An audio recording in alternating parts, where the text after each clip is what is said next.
So as we say, the unmet challenge and the unmet need for lower risk MDS patients with transfusion dependence. Now, transfusion dependent patients with lower risk MDS do not have many options of treatment. One of the options could be to stimulate erythropoiesis via the elimination of the block of TGF-β pathway. TGF-β is stimulated in lower risk MDS patients.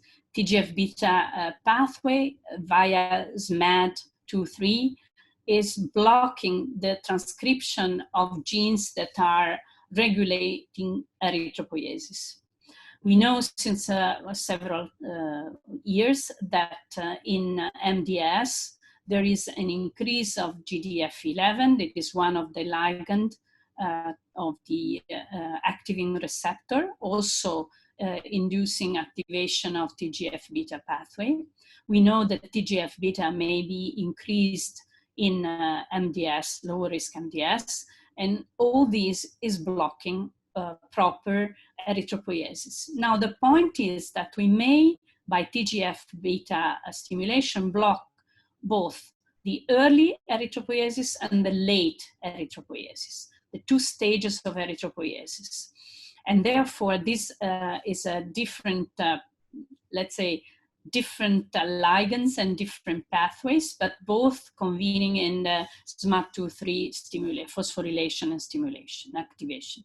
Why am I telling you all this? Because there are several drugs that trigger and target the two pathways. So the TGF-β pathway and receptors 1 and 2 is targeted by Galunisertib. That is a drug, it's an oral drug that binds to the receptor itself, blocking the signal transduction. And Galunisertib has been studied in a phase 2 trial in MDS, lower risk MDS, transfusion dependent, after having been studied in solid tumor. The results have been encouraging, not outstanding, but the most important thing is that 25%, around 25% of patients did achieve hematological improvement, and in some cases, transfusion independence. What is very important is that Galunisertib could induce the improvement in early erythropoiesis.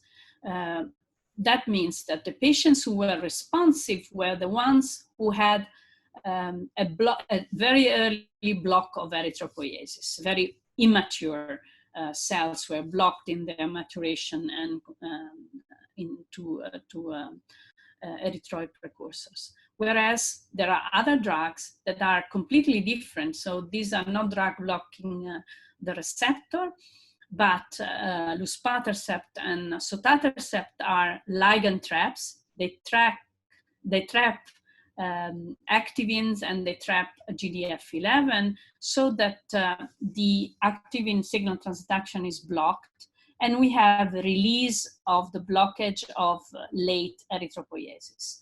Now, Luspatercept has shown an incredible activity in inducing transfusion independence in patient with MDS with ring sideroblast. So a subtype of lower risk MDS with transfusion dependence who lose response very early after ESA treatment and need transfusions. So this is a very important finding, and the publication was in New England Journal of Medicine. In this case, Luspatercept may increase in half of the patient the erythropoiesis, inducing hematological improvement. More than 40% of patients achieve in any moment of treatment transfusion independence, and side effects are really very, very mild. So this is a sub-Q drug that is given every 3 weeks. It changes really the quality of life, improves the quality of life of these patients who are used to be transfused almost every week. So the transfusion burden of the patient in this medalist phase 3 study was very high. So even in cases of very important transfusion need, this drug is active. There is also a search for biomarkers that could predict for response, but for the moment, somatic mutation are not such biomarkers. So we are not able to subselect the ring sideroblast MDS who do respond. Several other trials are ongoing to establish whether Luspatercept could be used in other subgroups on non-ring sideroblast MDS.